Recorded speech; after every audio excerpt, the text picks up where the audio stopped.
보리살타는 반야바라밀다를 의지하기에 마음에 걸림이 없고 걸림이 없기에 공포가 없으며 전도몽상을 멀리 여의며 열반에 나아가는 것이다.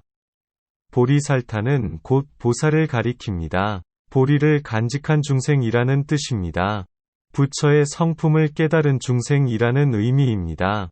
중생이라고 한 것은 비록 깨달았지만 아직 부처라고 이름할 수는 없다는 것입니다. 이는 곧 중도실상을 깨달은 중생을 가리킵니다. 보리살타라고 이름한 것은 아직 부처도 아니고 번부나 이승도 아니라는 것입니다. 저 보리살타는 모든 법의 실상을 관찰하고 10가지 바라미를 닦아 묘각의 깨달음에 나아가는 중생을 가리킵니다. 번부와 외도가 참된 자아, 참된 법을 말할 때 오히려 저 성문연각은 거기에서 무상함을 보고 생멸하는 법이라는 것을 보게 됩니다. 그러나 저 초발심을 일으킨 보살 중생은 모든 종류의 지혜를 성취하기 위해 더욱 더 나아갑니다. 이것은 세간과 출세간의 모든 수행법과 가르침이 서로 다른 것을 알고 출세간마저도 뛰어넘는 큰 지혜를 성취하기 위해 더욱 더 앞으로 나아간다는 것을 의미합니다. 반야바라밀다를 의지하기에 마음에 걸림이 없고 반야바라밀다를 의지한다는 것은 모든 법의 실다운 모습을 관찰하는 것을 말합니다. 실다운 모습이란 허상이 아닌 진실한 모양을 비로소 깨닫는다는 것입니다. 또한 여기에 이르러서는 말로 표현할 길이 끊기고 분별하고 사량하는 마음의 작용이 끊어지기에 정멸한 모양이라고 표현합니다. 이 정멸한 모양, 모든 법의 실다운 모습은 곧 중도실상을 표현하는 말입니다. 화엄경에서는 말하기를 모양을 취하는 것을 멀리 떠나서 진실을 관하는 수행으로 자제한 힘을 얻는 결정적인 견해에 이르러서는 언어가 끊기고 마음의 길이 멸한다라고 하였습니다. 모양을 취하는 것을 멀리 떠난다는 것은 곧 지금 반야심경에서 설하고 있는 아곤과 법공을 말하는 것입니다. 또한 대지도론에서는 말하기를 모든 보살은 초발심을 따라 부처의 지혜를 구하는 중간에 제법실상의 지혜를 알게 되는데 이것을 반야바라밀이라고도 하고 혹 안욕따라 삼약삼보리라고도 한다라고 하였습니다. 이 반야바라밀이 곧 육조께서 말씀하시는 돈교법문인 것입니다. 마음에 걸림이 없다는 것은 옳고 그름, 없고 이름 등에 구애받지 않는다는 것입니다.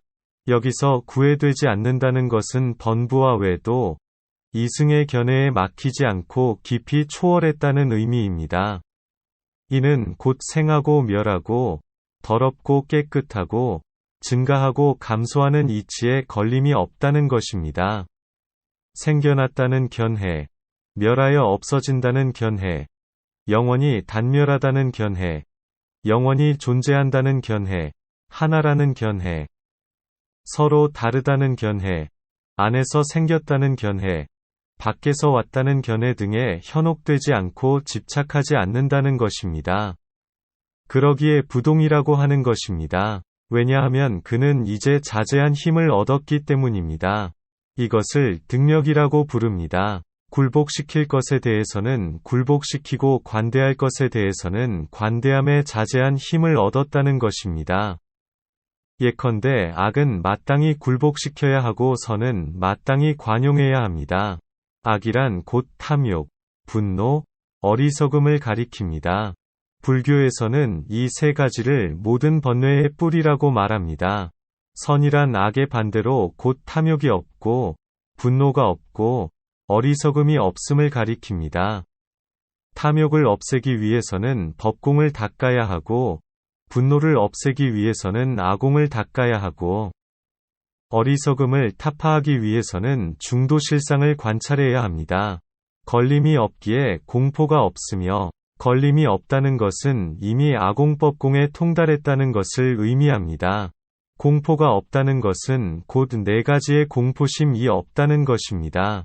번부와 외도, 이승의 수행자가 다음에 네 가지의 진실을 마주하면 크게 놀라고 두려워하지 않을 수 없는 것입니다. 첫째, 이 몸 안에 참된 내가 없다는 사실을 마주하는 것입니다. 둘째, 저 광대한 우주 가운데 참된 진실이 없다는 것입니다.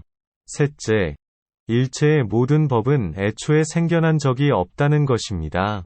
넷째, 저 일체법의 자성은 원래 평등하다는 것입니다.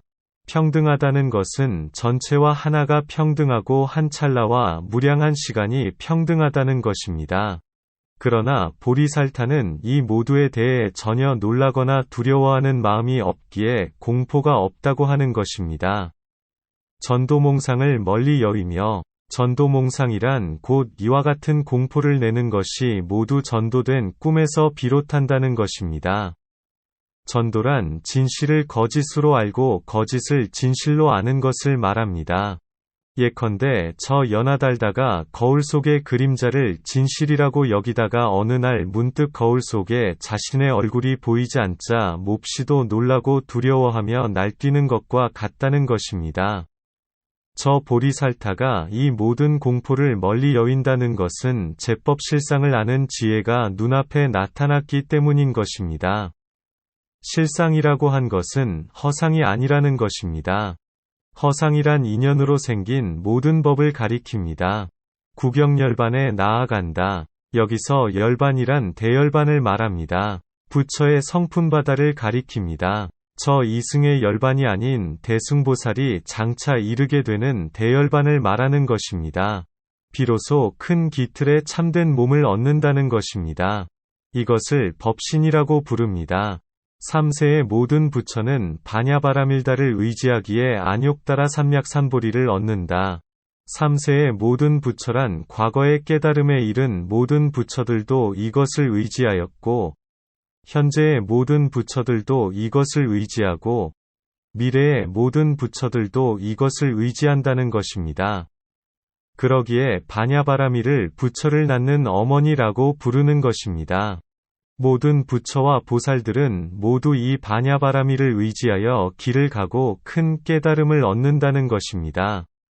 안욕다랴 삼약삼보리를 얻는다는 것은 더 이상 위가 없는 최고의 깨달음, 즉 무상정등전각을 얻는다는 것입니다. 이것이야말로 지고한 깨달음이며 그 어떤 깨달음과도 비교할 수 없는 깨달음이며 구경에 원만한 부처의 깨달음이라는 것입니다. 그러므로 알아야 한다. 반야바라밀다는 대신주의며 대명주의며 무상주의며 무등등주의니 능히 일체의 고통을 없앤다.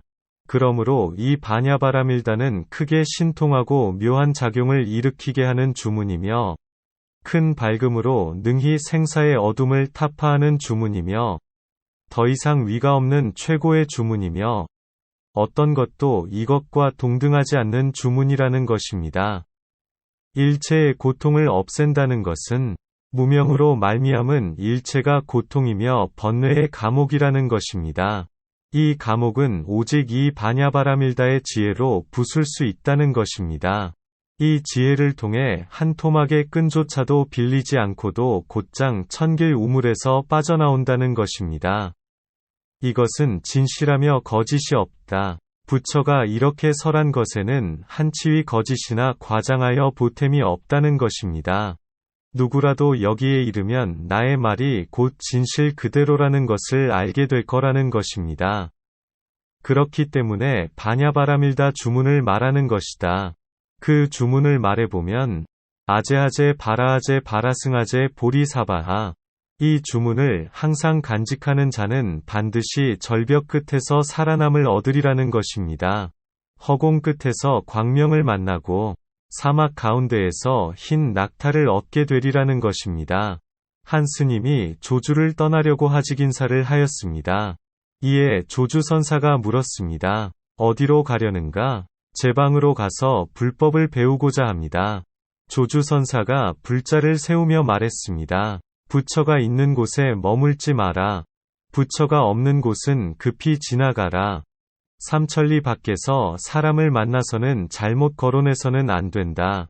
그렇다면 가지 않겠습니다. 버들꽃을 따라, 버들꽃을 따라. 여기에 대해 옛 사람은 노래하였습니다. 당당한 저 장부가 바야흐로 오랑캐 옷을 입고서 경솔하게 속였다. 설령 주먹을 떨치고 뜻을 펼치는 기계를 알았어도 세상 어디에서 그를 용납하리요. 버들개지를 꺾음이여 버들개지를 꺾음이여 북을 치고 비파를 탄다. 어제는 가지를 심고 오늘은 참외를 심는다. 여기에 대해 한 구절 붙여보겠습니다. 부처가 있는 곳에 머물지 않음이여 차가운 바위를 지키지 않아야 기이한 풀이 푸르다. 부처가 없는 곳은 급히 지나가며 7마디 주장자가 몸을 따른다. 버들꽃을 꺾음이여 버들꽃을 꺾음이여 저 장부가 오랑캐 옷을 입고 사람을 속였다.